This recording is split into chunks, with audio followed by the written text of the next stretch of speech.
आज सकाळ सकाळीच पावसान हजेरी लावलेल्यान आणि एवढो पाऊस पडा होतो की त्याच्यासोबत घडघडा सुद्धा होता.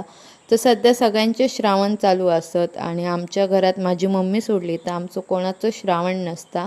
त्यामुळे आज बनवची होती कालवा. कालवांची रेसिपी एकदम सोपी असा. एका कढईत तेल घ्यायचा, त्याच्यात टाकायचो कांदो, लसूण आणि बारीक चिरलेलं टोमॅटो टाकायचो आणि व्यवस्थित सॉफ्ट करून घ्यायचा. तेलात फ्राय करून घ्यायचा. एकदम सॉफ्ट झालो टोमॅटो वगैरे की त्याच्यात मसाले टाकायचे, जसं की भाजको मसालो, हळद, मीठ आणि तुमका एक्स्ट्राचो खयचो मसालो हवो असलो तर तुम्ही तो टाकू शकतात.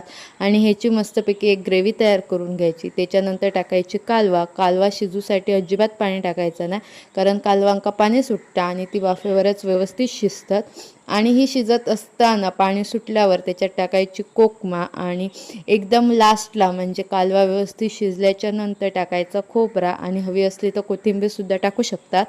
आणि फायनली आपली इकडे डिश रेडी असतात. तुम्ही चपाती किंवा भातासोबत सुद्धा खाऊ शकतात.